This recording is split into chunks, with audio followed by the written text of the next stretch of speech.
So, good evening, everybody, and welcome to our January webinar from the Yorkshire Rewilding Network. My name's Anna Williams, and I'm one of the slightly newer members of the Yorkshire Rewilding Network Committee. So before I introduce our speaker tonight, I just wanted to go through one or two things that I'd like to remind you all about. So we will be recording this webinar, and we have recorded all of our previous webinars. So to find them, if you would like to rewatch any, you can go to the resources page on our website, which you can see here, and then you'll see the YRN webinars section. We do also have a YouTube page, so on our YouTube channel, you'll find all of our previous webinars listed there as well. So a couple of other reminders, we do have a large number of book reviews on our website, and these are nature and rewilding books, and we're now up to 42 of those, and they're really wonderful reviews. And we do also have some books for children listed there as well. So we have 10 of those, so it's well worth looking in the resources section of our website.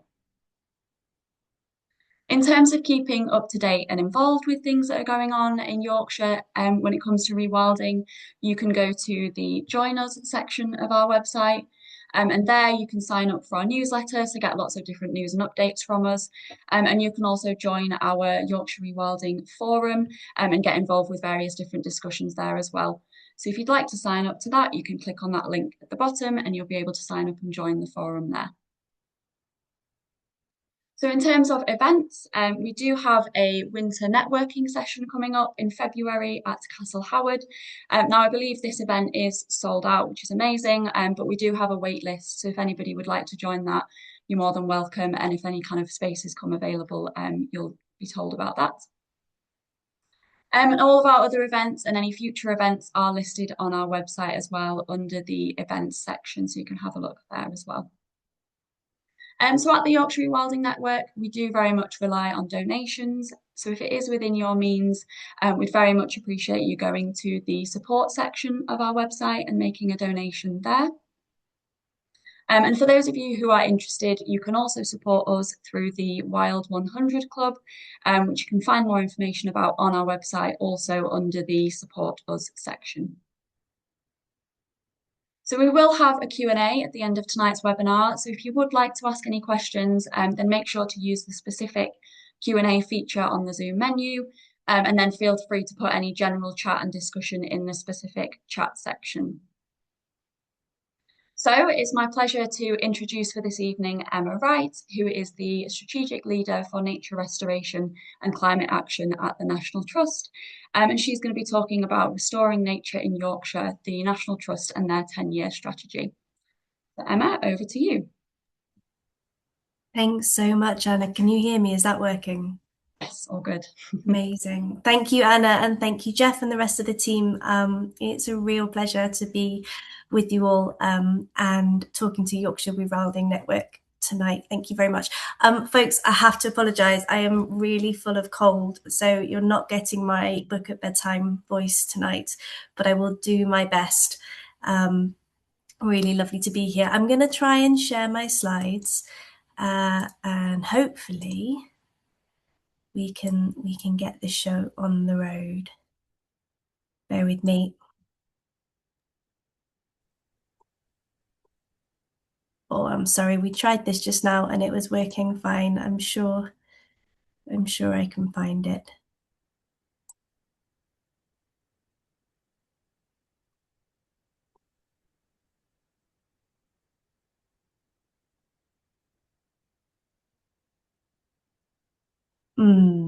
I'm really sorry, folks. It needs these days, Emma. When you think you've already pressed share, it somewhere lurking is often an extra. It's not coming up as one of the options on my Windows, even though it's open.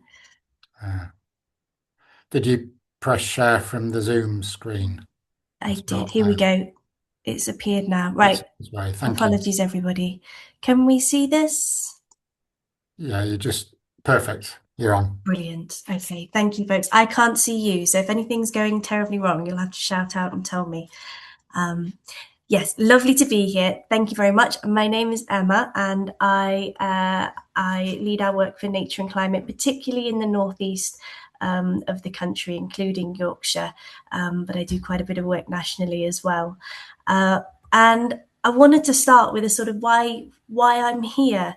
I don't know how well you can see that photo on the left. It's a starling murmuration.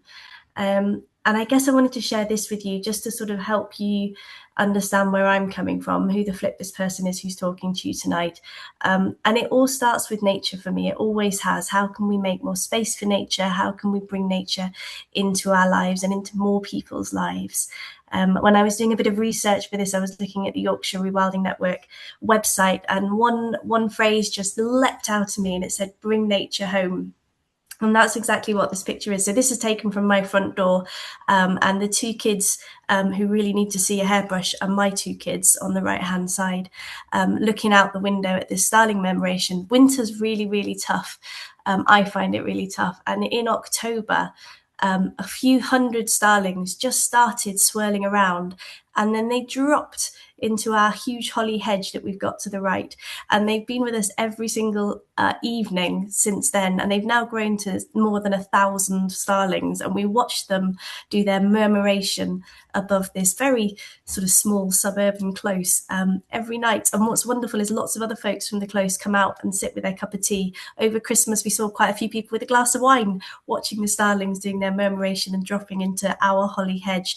Just that little bit of wildness right in our garden that was bringing nature home. And it's been really special and helped winter feel a bit more bearable. And yeah, wonderful to have our kids every night going out and watching as well. And that, that just feels like a really lovely place to start. And it's certainly where I begin and end my work, is that sense of how can we bring nature home. I've worked for the National Trust for 4 years now.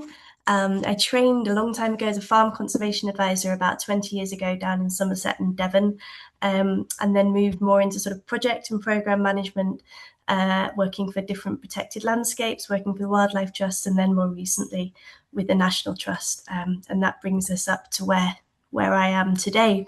Snowdrops at Fountains Abbey. I didn't see these snowdrops today, but I did see my first snowdrops in York. So we're definitely moving in the right direction.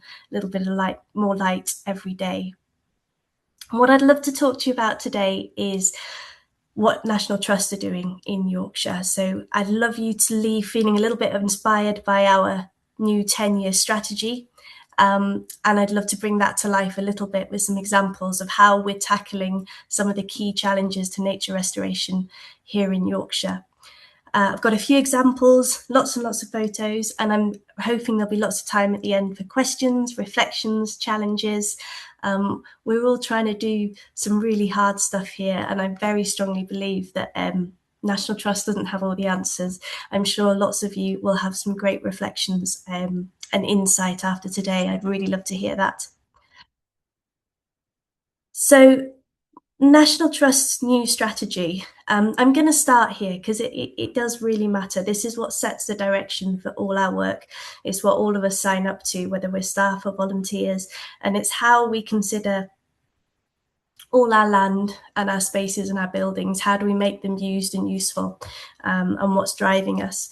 Many of you will know we're Europe's biggest conservation charity, and in 1895, our founders, Octavia Hill, who wrote these words here, so Robert Hunter and Hardwick Rawnsley set up the National Trust so that natural and historic places could be protected for future generations.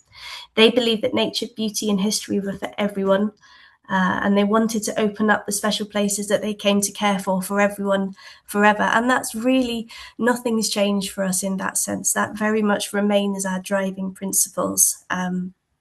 We still look after these special places for the nation to enjoy, and we rely on millions of members, volunteers, staff and supporters to help us care for all this land.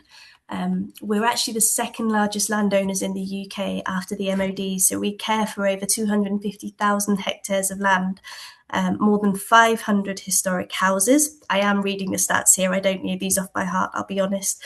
780 miles of coastline, of which quite a lot is in wonderful Yorkshire, and over 1 million works of art.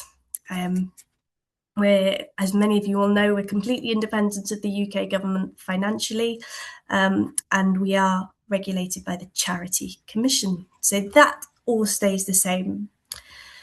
But what our new strategy signified is very much that as we move deeper into the challenges of the 21st century, this mission has never been more important, but we do need to be more ambitious in how we deliver it. So, quite frankly, what I'm learning as we get to grips with this nature, people and nature thriving strategy is that we're an awful lot more than just scones, and our ambitions really reflect that. We know that we all need nature and we all need culture, and what we're feeling, despite all the troubles that are going on around us, is a real sense of hope that we can do better for both nature and culture if we all work together. Just a little bit of time travel to help us imagine what that might look like in practice. I think this is a future that we all want to see, where river water runs clear and clean, where we've got wildflowers carpeting valleys, green corridors open up along our city. And this is a vision that I think Octavia Hill would certainly have wanted to see as well. But it is a different vision to what might be, with climate change potentially tipping nature truly out of balance, affecting our cities and our coastlands, further harming people and wildlife and historic places and landscapes. What I find really thrilling about our new strategy, what makes me buy into it wholeheartedly, is that it wasn't just dreamt up by a few folks in a mansion with some nice scones. It was put together after a huge bit of consultation, bigger than we've ever done before in National Trust. So our remit for the next 10 years, and indeed till 2050, really does come from the general public. And we know that to serve the whole of society, we need to engage the whole of society, people of all ages and ethnicities and abilities and social backgrounds. And that very much was what our consultation before this strategy was all about, was engaging all those different people in helping us decide what the next 10 years needs to look like for the National Trust. All those responses fed into the strategy. So some more stats here. All the people that we heard from, over 1,000 young people, lots and lots of different public, private and charity organisations, a huge number of members, staff and volunteers, members of the public. And they told us some really exciting and encouraging things, and also a few hard truths as well about what the National Trust means to them. Some headlines of what we learned from them. People do feel very proud and optimistic about green space and heritage and culture, even in these challenging times. And people care deeply about nature, and they recognise how under threat it is. Heritage, by which we mean the culture and the houses and the landscape that's been formed by hundreds, thousands of years before us, doesn't feel hugely relevant to people day to day, but it is something that they really welcome being looked after and they'd like to be able to visit and be part of. Lots of people have heard of the National Trust, but our associations are still a little narrow. Plenty of people haven't heard from us, and many folks who have heard of us just associate us with mansions. So that's something we would love to change in the next decade. And then a couple of things about membership. Yeah, people still see a value in being a National Trust member, and can see the impact, or are starting to see the impact that membership has on helping protect nature, beauty and heritage. So all that's to say, it's a great strategy and it is really grounded in what people want and need from the National Trust. And these are the goals that we came from that. So it's a strategy for a decade, but our goals go right up to 2050. And they are to restore nature, not just on Natural Trust land, but everywhere, to end unequal access to nature, beauty and history, to inspire millions more people to care and to take action. And then a recognition that means we're going to have to change. If we're going to be around for another 130 years, we're going to need to change to meet the demands of the new days. And here's a closer look, because this is why we're all here, just as the Starlings showed us, around that Restore Nature goal. So what are we planning to do for Restore Nature? It's a lot of words on this slide, I'm sorry. I'm just hiding a message on my screen. The main thing that I'm really focused on is the next 10 years, because that feels a time span that I can picture, is that we'll work with others and on our own land to create 250,000 hectares of nature-rich landscape. That's a lot of land. That's all of our own land holding. And it's times 10 more than we said we'd do in the last 10 years. So we're really upping our game. The chair of the National Trust described it as a moonshot, and that we're working towards, because that's what we recognise that nature in the UK needs. So enough of what we're doing nationally. Let's bring it closer to home. Let's bring it closer to Yorkshire. And here are just some of the places that we manage in Yorkshire.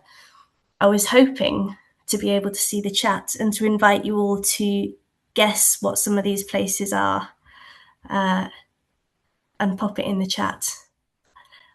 You may be able to get that view, Emma, if you want to pause and give your voice a rest a minute to go for the 5 places. Let's see.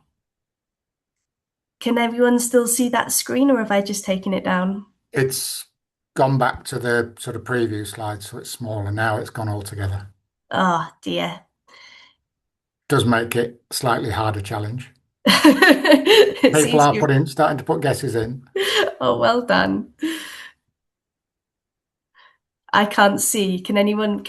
Yeah, Jeff or Anna? Perhaps you can. If you press from the current slide, yeah, and yes, yeah, give us some of those guesses. They're being very canny. They're not saying which is which. Just so we've got Nostell Priory, Wentworth Hall, near Robin Hood's Bay, which I'm pretty confident the bottom right-hand one is across the bay.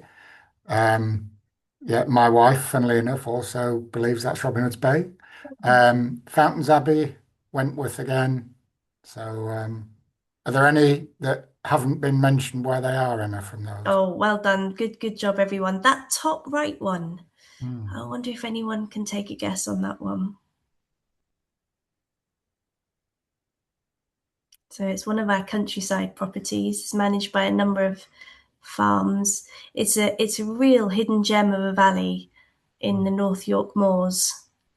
Bransdale? That's the one. Well done, team. Well done, Elizabeth, who I know is in or works in the North York Moors. So well done. Good local knowledge. There we go. If you get a chance to go and visit, it's ever so special. Some lovely walking places to walk as well. So well done. Yeah, these are some of our very favourite places in Yorkshire. There's even more. Revo Terrace, which of course we look after with English Heritage, Brimham Rocks, which is a spectacular place, East Riddledon Hall down towards the south, which is really beautiful, does some fantastic work with the local community, and then some places in York, Benningborough we mentioned earlier, and Ormsby. It's a real mix of spectacular houses and history, but also some incredibly special and important places for nature and wildlife as well. And of course, an awful lot of the Yorkshire Dales that we can come back to shortly. So National Trust looks after some of Yorkshire's most special wildlife and places. We sort of have stewardship of it. And Yorkshire really is a very special place for wildlife. I'm sure many of you have already engaged with this report from brilliant Yorkshire Wildlife Trust. If you haven't, I can highly recommend taking some time to look it up. It's their sort of state of nature, and it's a very evidence-based call to arms to all of us to take action to protect some of Yorkshire's really special wildlife. It describes how Yorkshire hosts 2/3 of Britain's non-microbial species, and in numbers that's over 40,000 species, over 200 of which are of national conservation concern. So we've got a real duty of care towards those. As many of you'll know, Yorkshire's a particular stronghold for about 3,000 species and some really important nationally, internationally rare habitat. Thinking about limestone pavements up in the Dales, upland chalk grasslands, floodplains, salt marshes, chalk rivers. We really do have a phenomenal amount of really special wildlife and habitats here. Oh, how much are we looking forward to seeing the swifts come back? The bad news, about 2,000 species are thought to have been lost from Yorkshire in the last 200 years. 2,000 species lost in the last 200 years. That's sobering, isn't it? And about 3,000 are at risk of extinction now. So swifts, curlews, puffins, cuckoos. And as you know, I mean, it's the raison d'etre of your brilliant organisation. Yorkshire's nature network is broken. There are too few sites and they're too small, too scattered, not connected. So what's the National Trust doing to help solve this loss of species and habitats? How are we restoring nature on the places that we're responsible for and beyond those boundaries too? When I was thinking about some examples of our work, I came up with these sort of categories of the different challenges that we're trying to address. We're trying to address decline in quality of special places. We're looking ahead. We're worrying about climate breakdown impacts and thinking how we can make our landscapes more resilient. We're thinking a lot about contested landscapes. So how we decide what a landscape, what nature needs, and where there's conflict about that, how we resolve that conflict. We're looking at solving fragmented habitats, creating more connections through the landscape. And we're also looking at solving the disconnect between people and nature. So going back to our strategy, how are we ending unequal access? How are we helping more people make those brilliant connections with nature that means so much to us? I'm just going to go through these with examples of our work in Yorkshire. Brimham Common and Brimham Rocks, what a special place this is. It blew my mind when I first visited and saw those phenomenal rocks and towers. But like many people, I just sort of wandered around the rocks and then got back in the car after my meeting. The actual site is far bigger and involves a really special moorland habitat, which is a triple SI. So that's a site of special scientific interest. What that means is it's internationally designated as a rare and important moorland habitat, one of the most valuable in the country. But in recent years, its condition has been judged as unfavourable but recovering. Now, in our minds, the National Trust, unfavourable but recovering simply is not good enough for a triple SI in our care. So we've taken action. And what we've done, what we've seen happening is trees creeping into the heather, damaging the habitat and drying out the peat, and causing a real decline in some of the rare species that are present there. So what we've done to tackle that is work with a tenant farmer further in the Yorkshire Dales, who now brings 34 of these lovely belted galloways up onto the moor. And they play a really important part in keeping the moorland healthy. So as many of you will know, these cattle do a great job of nibbling back the birch saplings, trampling down the bracken, grazing some of the coarse grasses, and creating space for some of the more rarer wildflowers, insects and birds to flourish. And we're already seeing real improvements just a few years in from this. So in 2024, the ranger team and their wildlife volunteers found 18 species of butterfly. I'm aware there's going to be butterfly species experts on this call, so you'll have to forgive me. But 18 species of butterfly, including the green hair streak, which is a moorland specialist species, 10 species of dragonfly and 4 species of damselfly. And as I said, there'll be specialists on this call who would like to know a lot more detail than that. And if that's the case, let me know and I'll try and find you a bit more information. But also, thrillingly, they recorded sightings of an orange underwing moth, which is the one in the top right of the screen there. So even after just a few years of changing that management practice, we're starting to see an improvement, and we hope that the next time Natural England carry out their site review will be in favourable condition. So that really feels like the core of what we must do, no questions asked, is look after those special places and make sure those special places that are in our care are doing the very best they can for nature. Another real challenge on the horizon to Yorkshire's wildlife and wild spaces is climate breakdown. And we know that in the coming decades in Yorkshire, we're really going to be at the sharp edge of this. We're anticipating impacts such as coastal erosion, flooding. We already see wildfires. We know that we've had some really dry summers. That's all going to be felt keenly across Yorkshire. The Yorkshire Dales, we know from our forecasting, could potentially change very dramatically with increasing temperatures. So on this sort of limestone habitat, a very small increase in temperature and a corresponding decrease in rainfall means that water can just suddenly disappear across whole catchments. And similarly, flooding can be equally devastating. I know many of you will remember the Swaledale floods just a few years back and the impact that had on the landscape. So what are we doing? We're working across nearly 12,000 hectares of land. Hectares is really unhelpful, isn't it, as a measurement? In practice, that's an area of land about the same size as Newcastle.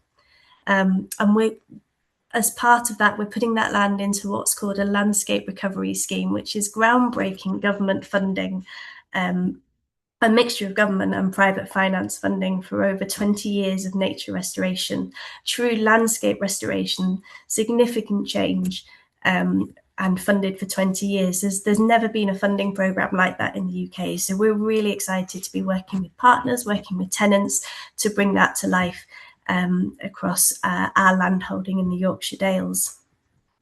What that means in practice is that we're working with over 34 farming we're working with 34 farming families in the Dales and helping them find ways of restoring nature on their landholdings that are good for biodiversity and good for their business. So in practice, that means more trees for shade. To be more climate resilient, it means less livestock, which means less carbon emissions. It means healthier peat to store both carbon and water high up in the hills. And it means finding ways of renaturalising river courses so that we've got much better flood defence in the future. One example is Darnbrook, where the farmers have gone through a real change. This was an image taken a few years back now. If you go back, if we take the same image now, there'd be a lot less sheep and a lot more trees. And yet for the farmer, what this change has meant has been a better business, a more sustainable, more future-friendly, nature-friendly business that's better for the climate as well.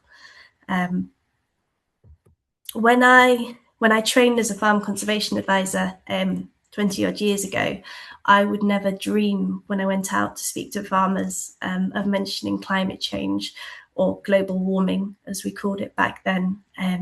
I'd have been dismissed as a hippie and probably chased off the farm with a shovel. So I knew my audience, and I knew not to talk about global warming. I could talk about nature, I could talk about wildlife and butterflies, but definitely not global warming. But things have changed so much. Almost all of the tenants in the Yorkshire Dales have had a carbon footprint, a carbon survey which assesses their carbon footprint, and they've all been super engaged with that. And alongside our investigations about climate and what the future climate would look like in the Dales, we ran a series of workshops working with University College of London to explore what climate impact would mean for particular farms. And this is just a lovely bit of feedback from one of the farmers sharing his reflections after joining that climate impact assessment workshop. So we are all changing. I know it sometimes feels slow, but I often reflect on that change from 20 years ago when I could never mention global warming to now, when most farmers will talk far more eloquently and articulately than I can about the impacts of climate and how we need to reduce our carbon emissions.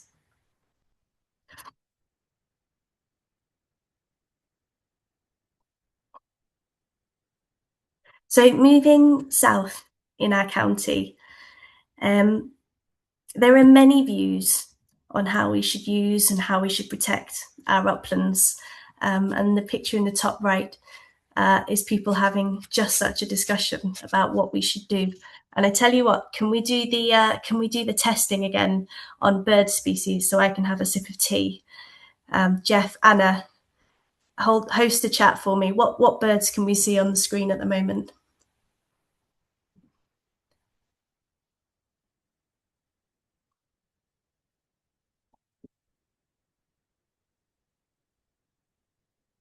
Is anyone still with me? We've got a lot of curlew coming up quite a few times. Brill. What else have we got? We've got golden plover. Oh, it's one of my favourites. So beautiful. What about? Twice. Oh, well done. I knew there'd be some bird experts. You're right. Quite a few by the looks of it. Yeah. Amazing. Well done, folks. So we've got curlew, golden plover, and twite, 3 spectacular birds. Now, many of our uplands, and the South Pennines are a really good example, is landscape that's been designated as a triple SI. There's that acronym again, a Site of Special Scientific Interests, particularly for some of these upland birds, curlew, golden plover, and twite. And now what that can mean is it can be very difficult to make change on those landscapes, because we decided 30, 40 years ago that these landscapes are special for these birds and therefore they need to stay the same. Now, a lot's changed in the last 30, 40 years. And we now have slightly different priorities. Many of us think we should have more trees in the uplands, more scrub, more water held in the peat and in ponds and becks, more upland hay meadows.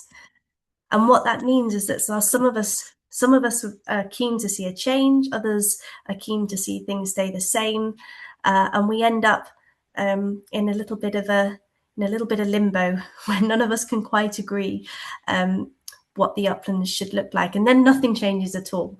Given the biodiversity crisis, given the climate change looming, we know that we do need to change something and use our land so that it's better for nature and better for climate and better for people. In the South Pennines, we found ourselves with the National Trust and with other organisations in a real conflict about what some of these landscapes around Marsden and elsewhere should look like, whether they should look completely forested, whether they should be open landscape for some of these upland birds.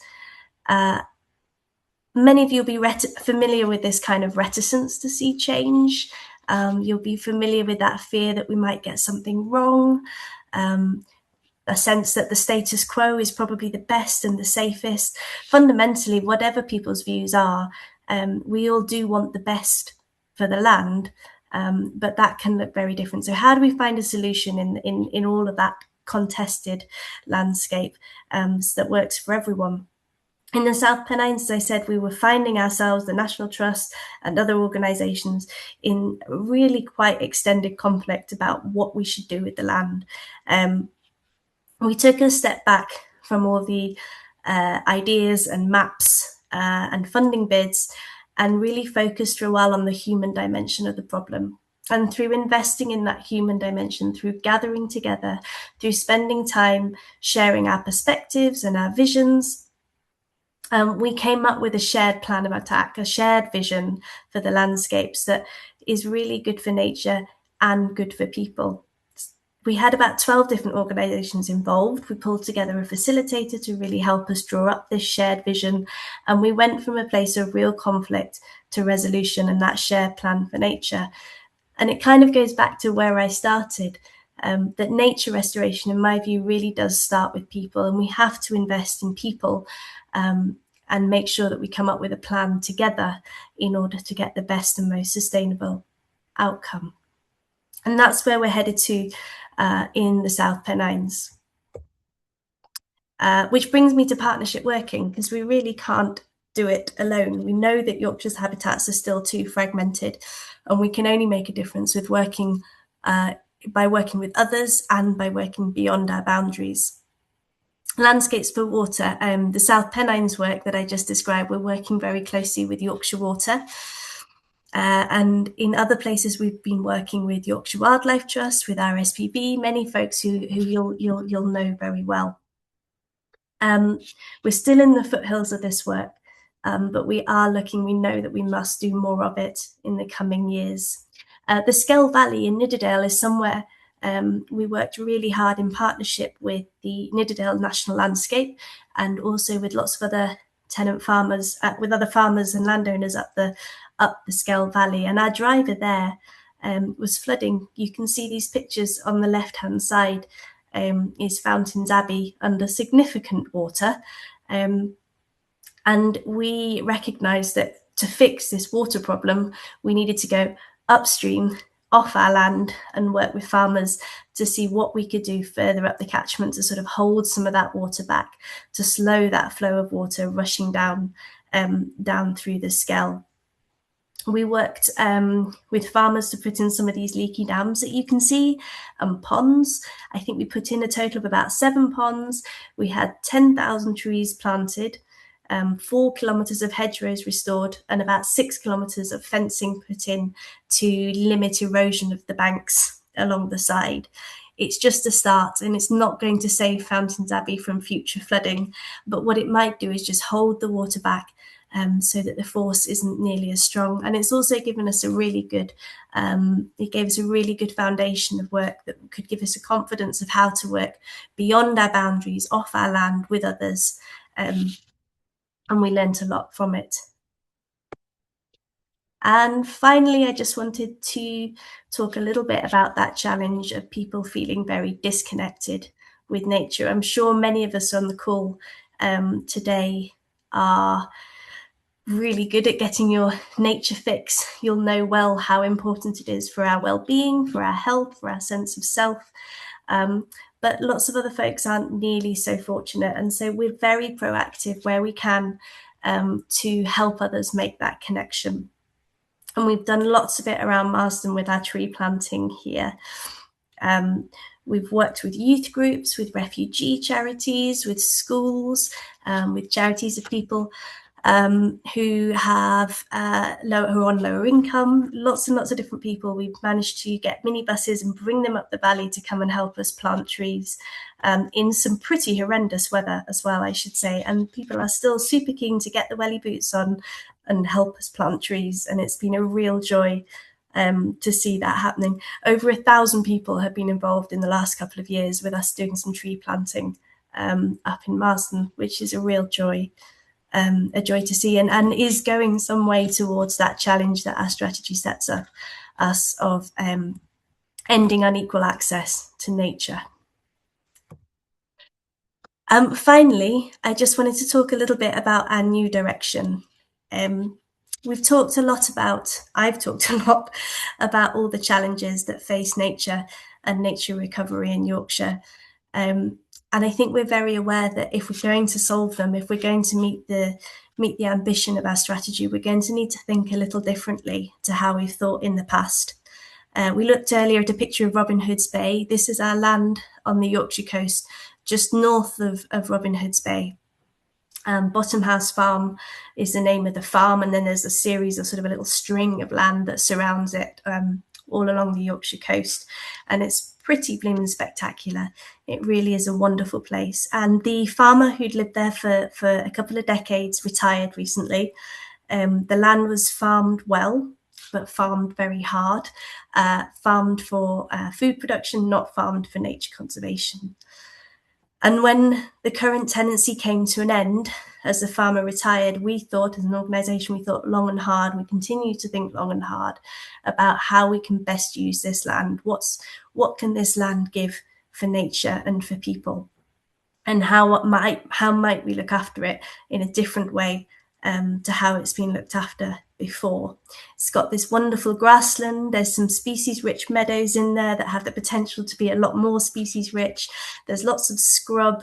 There's also some land that's been grazed very, very hard. And there's so many field drains. I would love to get rid of the field drains and see a lot more water up on this land in the future. Maybe it's a bit of time travel again to help describe what we mean when we talk about the future of the Yorkshire coast along here. I'm imagining it to be a place where people can immerse themselves in wildlife, a place that's a real joy to pass through, that's alive with bird song, humming with insects and bright with wildflowers, that you can look out to sea and see dolphins, young woodland and scrub tucked into the valleys, and as I say, a lot more water brought to the surface, shimmering in ponds and in natural streams. That's what we hope to see in the future. So it will be a farm, but different kind of farm, a farm that's for the future, a farm for wildlife, but also a farm for people, somewhere where people can pass through, can explore, connect with nature, connect with wildlife. And that's our vision. So what we're going to do to achieve this is rather than go down our traditional route of finding a tenant, popping them in the farm and telling them to do some good stuff for nature and then walking off and leaving them to it. We're going to do things a little bit differently. We're going to be calling for expressions of interest for people who'd like to help us care for this land. And that might be land managers, it could be farmers, could be charities, could be community groups, anyone who's willing and able to help us and others working together in new partnerships, restore nature, and connect people with nature here. So as I say, it is a new direction. It's quietly a little bit radical, but hopefully it'll go a long way to helping us demonstrate how we can meet that ambitious new National Trust strategy. And finally, I'm going to end back here in the Yorkshire Dales with an aerial image here of Malham Tarn, which is the centre of some of that work I described earlier. I think it's probably about enough of me croaking away. And I hope I've left you inspired by the scope and scale of the National Trust strategy for the next 10 years. We've rattled through what our strategy looks like and what makes Yorkshire so special, and how the National Trust is really tackling some of the biggest challenges to Yorkshire's nature and habitats. We've talked about how we're taking care of internationally important habitats. We've talked about how we're planning greater resilience in the face of climate breakdown and working with partners to find nature-rich solutions, even when that feels really difficult, and how we connect more people with nature.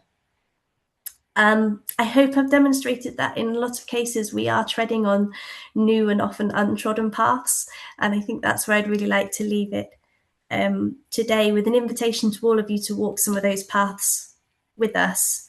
And that might mean visiting our sites, that might mean volunteering, getting in touch to share your reflections and ideas. I think, as I said right at the start, what the current nature crisis means is that we all need to chip in and help. It's a real kind of all hands on deck moment this next decade, and I'd love you all to be involved. And I think that's it from me. Would really love to hear questions, reflections, challenges. Do please share. Thank you, Emma, and thanks for battling through your cold. Admirable. Worked very well, I think.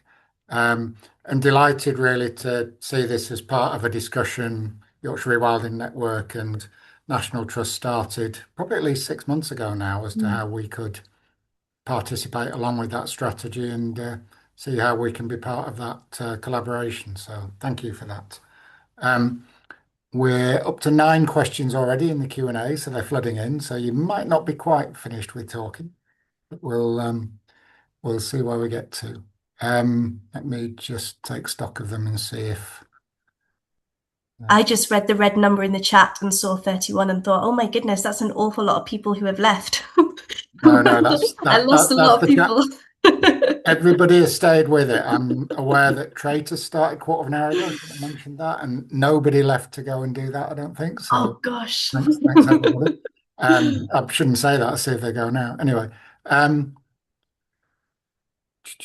Yeah, so let me start with a very straightforward one. You mentioned the starlings in your holly hedge. Trish wants to know how big your hedge is. Oh, Trish, do you know what? It's a real example of rewilding just through sheer laziness. It's about 12 foot tall, I reckon. And funnily enough, a week before the starlings arrived, I had some tree surgeons in who were going to trim it right back and also get rid of some horrible Leylandii that we've got as well. And then the starlings arrived and I was like, oh, nope, that's going to have to wait till next year. But the brilliant thing is, I don't think I mentioned this, go outside, everyone's car is covered in poo. And it smells like a sea cliff. It's the most phenomenal bit of very intrusive, wonderful nature just there. Lovely. Thank you. Several ones now about sort of levels of intervention, so either with the ecology or with people. How do you manage the public at places like Brimham to ensure there's not damage to the site from too many visitors? Yeah, that's a brilliant question.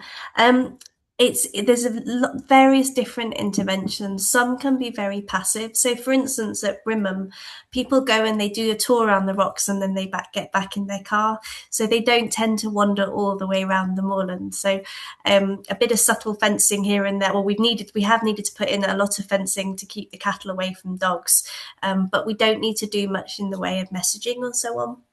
There's other properties where we have dog-only places because it is often the dogs that cause the most pressure to wildlife. So there'll be a particular part of the gardens or the parks where people are very welcome and invited to bring their dogs, and then for the rest of the region or in places that are particularly nature rich, they're asked very nicely to please keep dogs on a lead so we can protect wildlife. And then there's other places where there will be stricter rules and regulations and say no dogs in bird nesting season, for example. But it is a constant tension because we want to invite people, but we also really want to protect nature. So it's thinking carefully about where people are going, what their desire lines are going to be, where they're going to travel, and how we can keep them to that.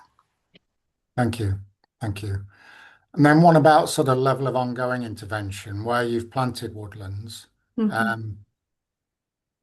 Are you thinking already about what objectives you'd have for that and how it develops and how much management you would put into it? Or are you letting it start, see how it goes and come back to that later? Again, it's a mix of approaches. So there's some places, my preferred approach, and in fact, I think across the trust, what we would most like to do is just let nature find its own way. And our new strategy, if we look in the detail, very much asks us to, wherever we can, be led by natural processes. So if there's a seed source, in your woodland example, if there's a seed source, if we can manage the grazing appropriately, let's let nature find its own way. And we know that a tree, woodland, scrub will eventually come up. In other places, like the South Pennines, for example, the nearest tree is several miles away. So we do have to have a more interventionist approach where we'll be planting woodland. And then we have to make decisions around what tree guards we use, what fencing we use. And we do have to have a real commitment to management as well. It's not enough to just, if we are planting a tree, it does need really good care for 5, 6, 7 years. And in most cases, we'll either have a contract with a contractor, and that will include maintenance and care. And then in other cases, rangers who are just brilliant will take on some of that work. Volunteers as well can do a lot for us. So it's a mix of approaches, but I guess in summary, there's always a plan. We need to know where we're heading and who and how we're going to get there. Thank you. You managed to answer 2 questions in one with that. You mentioned some of the tensions as well. Question about will Bottom House Farm still produce food? It's a really good question. Food production won't necessarily be its core aim anymore.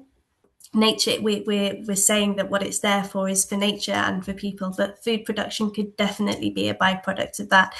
You know, high quality grass-fed conservation grazing can lead to some pretty tasty beef, I'm told. But equally, thinking outside the box, we could have a polytunnel up there for some community vegetable growing. There's definitely space for a community orchard. Might have to wait a little bit longer for the apples, but they'll be there eventually. So definitely food production can be part of the picture, but it won't be the sole goal of the place. Thank you. And you mentioned going beyond your own land holdings. How are you intending or already working with other landholders surrounding your patches to join them and connect into a bigger whole? Yeah, absolutely. This is critical. We're doing a lot of work, for example, with Yorkshire Water in the South Pennines, two of the biggest, with both between us, two of the biggest landowners in the region. If we just do nature restoration on National Trust site, then we'll make a bit of an impact, but not much. But instead, by doing some really purposeful partnership with Yorkshire Water, we've been able to expand our area of impact threefold, so that we're doing a lot more tree planting, a lot more natural flood management along the streams, and a lot more nature restoration. So there's that working informal partnership with other organisations and landowners. In some places it's a softer approach, it's an influencing, it's a we're doing this, would you like to come along with us approach, but very much has to be our direction of travel.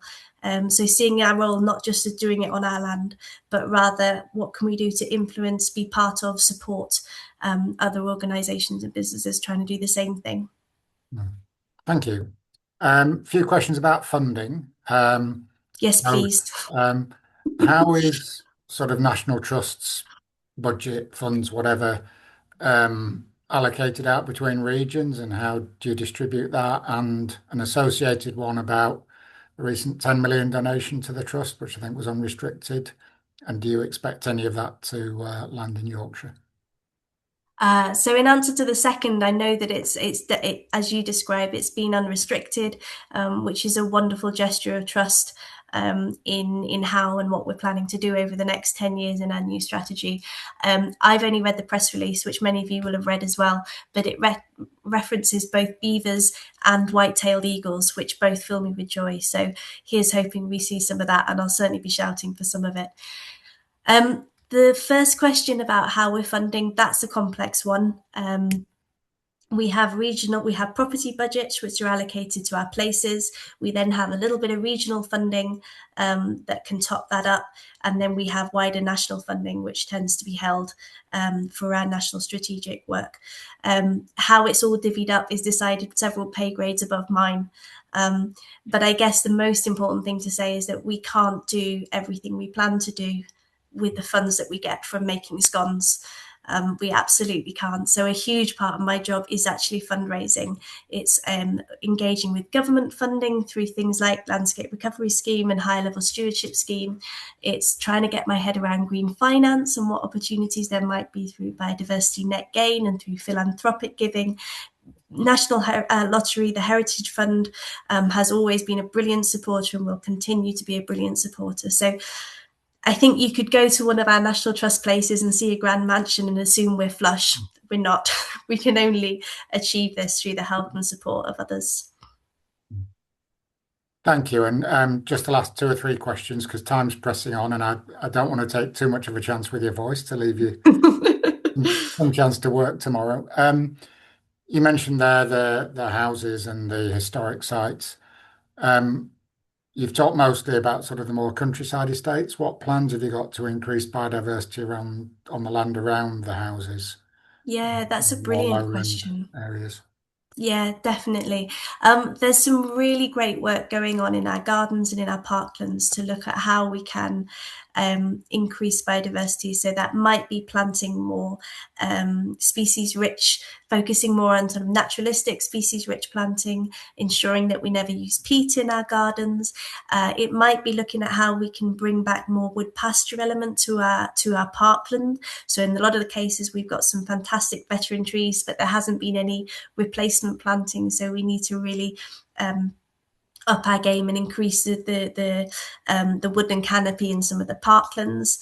And a lot of it really is recognising that those mansions, those play areas, that will always be where we can best work to connect people with nature. So of course, it's not just about increasing nature, it's about helping other people make those connections. So seeking ways to offer visitors brilliant experiences, interpretation, helping them engage with nature right on their doorstep. Thank you. Last couple then. Connectivity and corridors. Are you kind of mapping out holdings and trying to identify either places you might acquire or where you can work with others to improve connectivity in particular, rather than just the 250,000 hectares being a number? You're trying to map it and make it sure it's as well connected as can be? Absolutely, yeah. That's really critical to our work, is starting with those maps and understanding not just where our land is, but how it fits in that much wider landscape. And that often forms a foundation, or that does form the foundation of some of those big funding bids that I mentioned. So things like Landscape Recovery Scheme. We're working with people, both tenants who are on land that we own, but also with neighbouring landowners who are really keen to be part of it, and they're coming in on that grant. We're working with Yorkshire Wildlife Trust to think about how how our landscape recovery scheme in the Yorkshire Dales marries up with some of the brilliant work that they're doing in places like Wild Ingleborough, and looking, just as you describe, at that, where are the corridors, where are the bits of land that we really need to focus on to create stepping stones and corridors for wildlife. That's the stuff that I get really excited about. Thank you. Apologies to those whose questions haven't quite got to. There are one or two about what works when you approach farmers. I think there could be a long discussion there. One of the things we try to do in YRN is not categorise and expect the same thing to work or not work with groups. Most things are individual. A bit about hazards of microwave radiation for wildlife. One comment which I think will hopefully, Emma, make you think you've done a good evening's work. That was brilliant. Somebody says, I'm not a member of MT, but you've made it a much more interesting option. Oh, lovely. Yeah, I think in answer to the question about farmers, what I've learned is it's about time, and it goes for all of those human dimensions and working in partnership and so on. It's not rushing it, but giving those relationships time, and for trust to build. Great, thank you. We look forward to adding some, if not all of those NT sites to the Yorkshire Wilding Network map of sites in the region. We know you typically don't use the R word that we do like to use, but if it's nature recovery and process driven and so on, we'll happily engage with it. Yeah, you've covered a lot there in quite a short time. 80 odd people, I'm sure, have enjoyed that. So thanks to everyone for joining us this evening. Thanks also to John Hartshorn, who normally introduces and produced all the promotional stuff for this, especially to Anna, who's done the introduction, and will be interesting debates now, whether we go back to John or Anna's the new incumbent, or how we go. But especially, obviously, thanks to Emma for preparing that, taking the time out this evening and battling through her voice challenges, which didn't really show. So yes, our next webinar is on the 25th of February. Let me just see if I can share a slide about these. That will be about some really inspirational work that we're doing with support of funding from ENGIE, the energy company, on rewilding schools. 12 schools in the sort of Leeds to Harrogate area, where surveys are being done involving the kids, and starting then to implement some changes on the sites. And it engages the children and the parents, and is a real wonderful route in. So we'll have the link available for that in early February. Apologies that it's all a bit stop-start. It's just because of the costs of Zoom licenses. We just buy one for a month, and therefore can only let people register in the month leading up to the talk. So 25th of Feb is next for that. Anna mentioned earlier what I'm really disappointed not to be able to go to, about building an analogue beaver dam at Castle Howard, which is sold out, but do go on the wait list. And we are currently producing our programme of summer site visits. So we'll promote those March, April, and they will be a chance to get out and see some of these places in person, which is wonderful if you haven't done it before, all through the coming summer. The slide I am obliged to put up at the end, or I get told off by the treasurer, who's also my wife, is if you've enjoyed this evening and are in a position to do so, we'd very much appreciate a donation. Last webinar, we were delighted. I think 6 or 7 people donated, and it amounted to over £100. So we're really grateful for that. It really allows us to carry on doing what we're doing. If you know people who couldn't join this evening, the recording of the webinar will be up on our YouTube channel in the next few days. And I think that's everything from me to conclude with. So do put any further reactions in the chat. Otherwise, we look forward to seeing you at one of our future events. So I shall stop there. I'll stop that share because I can't see what's happening in the chat and so on. But enjoy the rest of the evening. Bye for now.